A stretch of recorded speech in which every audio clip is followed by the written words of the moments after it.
Assalamualaikum warahmatullahi wabarakatuh. Dalam kesempatan kali ini kita akan menceritakan kisah Nabi Nuh alaihissalam. Nabi Nuh alaihissalam lahir 126 tahun setelah wafatnya Nabi Adam alaihissalam.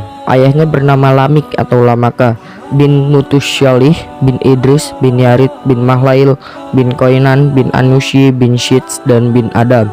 Beliau merupakan nabi ketiga sesudah Nabi Adam alaihissalam, Nabi Idris alaihissalam. Dilihat dari silsilah keturunannya bahwa beliau merupakan keturunan ke-9 dari Nabi Adam alaihissalam. Jarak antara Nabi Adam alaihissalam dan Nabi Nuh alaihissalam terdapat rentang 10 generasi. Menurut riwayat dari Imam Al-Bukhari disebutkan bahwa jarak antara Nabi Adam alaihissalam dan Nabi Nuh alaihissalam adalah 10 generasi. Ibnu Abbas radhiyallahu anha berkata, antara Adam alaihissalam dan Nuh alaihissalam berjarak 10 kurun, semuanya tergolong Islam. Hadis riwayat Bukhari. Nabi Nuh alaihissalam hidup di dunia selama kurun waktu 950 tahun. Quran surat Al-Ankabut ayat 14. Allah subhanahu wa ta'ala mengutus Nabi Nuh alaihissalam menjadi rasul kepada kaum Bani Rosid yang terletak di negeri Mesopotamia. Allah subhanahu wa ta'ala mengangkat Nabi Nuh alaihissalam menjadi rasul saat berusia 420 tahun.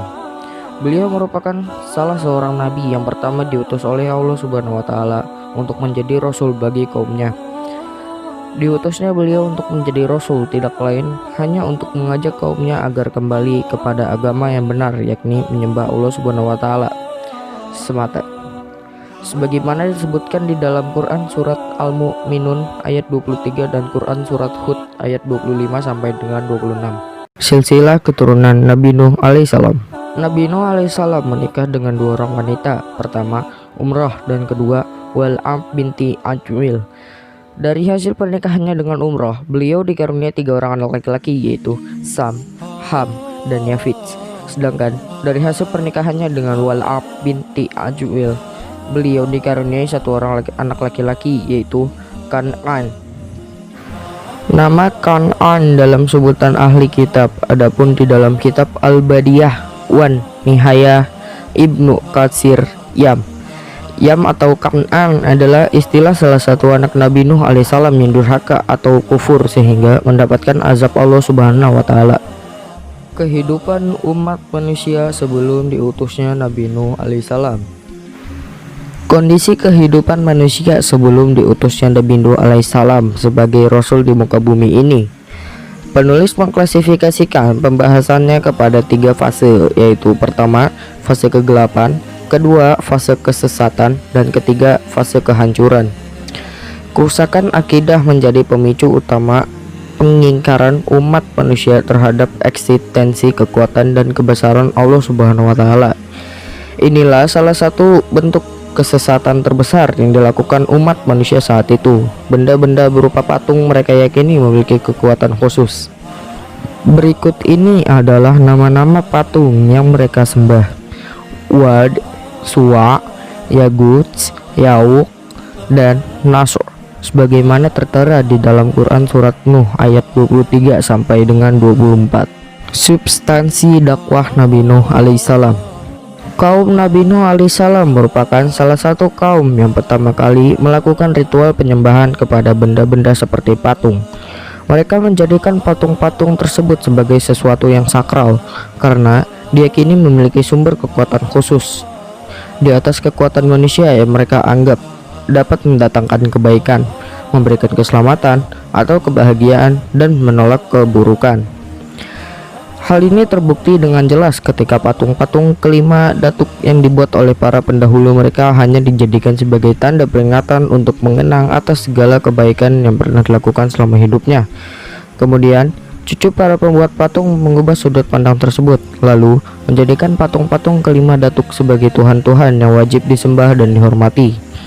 Adapun hal-hal yang menjadi substansi dakwah Nabi Nuh alaihissalam antara lain sebagai berikut. Yang pertama yaitu mereformasi akidah.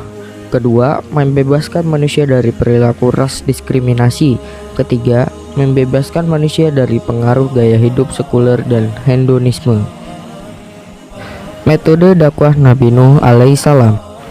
Dalam melaksanakan misi kerasulannya, Nabi Nuh alaihissalam menggunakan 3 metode dakwah antara lain sebagai berikut. Yang pertama yaitu berdakwah secara sembunyi-sembunyi. Metode ini dilakukan oleh Nabi Nuh alaihissalam pada tahap permulaan berdakwahnya. Mulanya, beliau berdakwah kepada kedua istrinya, anak-anaknya. Substansi dakwah kepada mereka melalui pemahaman tentang hakikat, ketuhanan, alam semesta, dan hari kebangkitan. Yang kedua, berdakwah secara terang-terangan. Pada tahap kedua ini, beliau memberanikan diri untuk berdakwah secara terang-terangan kepada segenap lapisan masyarakat kaum Bani Rosid. Adapun sasaran lokasi yang pertama ditujunya itu adalah pasar, di mana pada saat itu pasar menjadi lokasi utama, tempat berkumpulnya semua orang dalam melakukan aktivitas transaksi jual beli. Yang ketiga, berdakwah secara sembunyi-sembunyi dan terang-terangan. Metode ini dilakukan Nabi Nuh alaihissalam pada tahap ketiga dalam berdakwah. Adapun yang sasarannya adalah segenap lapisan masyarakat kaum Bani Rosid, baik yang berada di pasar maupun berada di sekitar wilayah domisilinya. Pada tahap ketiga ini, beliau lebih bersemangat lagi dalam mengerahkan segala usaha untuk berdakwah, bermula dengan mendatangi dari satu rumah ke rumah lainnya, mendatangi satu pasar ke pasar lainnya, satu perkampungan ke perkampungan lainnya, hingga berdiri di tengah-tengah kerumunan orang. Semuanya ini beliau lakukan tanpa mengenal rasa lelah.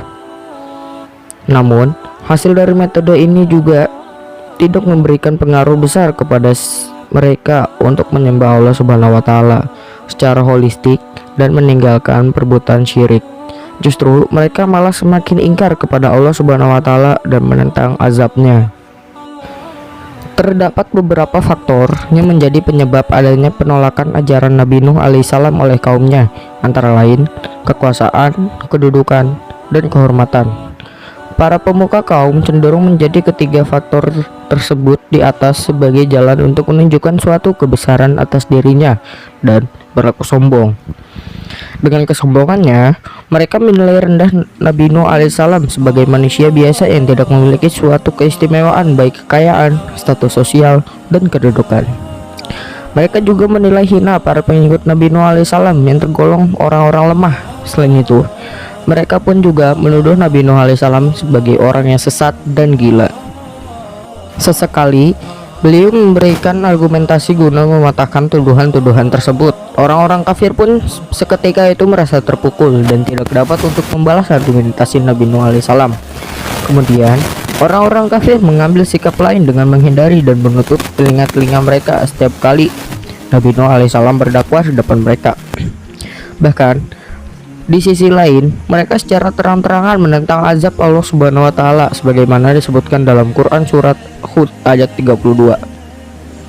Setelah beberapa lama, beliau berdakwah kepada kaumnya dengan berbagai usaha, namun hanya sedikit yang mau menerima dakwahannya dan menjadi pengikutnya. Hal ini menjadi bukti konkret bahwa kaumnya sudah tidak mau lagi menerima dakwah Nabi Nuh alaihissalam, tertera di dalam Quran surat Nuh ayat 5-7 dan Quran surat Hud ayat 36. Karena kedurhakaan para pemuka kaum Nabi Nuh alaihissalam tersebut, lalu Allah Subhanahu wa Ta'ala berjanji akan membinasakan mereka dari muka bumi dan tidak menyisakan kecuali para pengikut Nabi Nuh alaihissalam. Teladan sikap Nabi Nuh alaihissalam dalam melaksanakan misi kenabian. Sebagai orang yang beriman, kita diwajibkan untuk menyembah ataupun memohon segala sesuatu hanya kepada Allah Subhanahu wa Ta'ala dan dilarang untuk menyembah kepada selain Allah Subhanahu wa Ta'ala. Menyembah hanya kepada manhaj yang paling sempurna dalam meraih kebaikan di dunia maupun di akhirat. Syirik merupakan bentuk perbuatan dosa besar yang tidak diampuni Allah Subhanahu wa Ta'ala. Jika perilaku syirik belum melaksanakan tobat, maka segala bentuk amal soleh yang dilakukan tidak memiliki nilai di hadapan Allah Subhanahu wa Ta'ala dan akan mendapatkan kehidupan.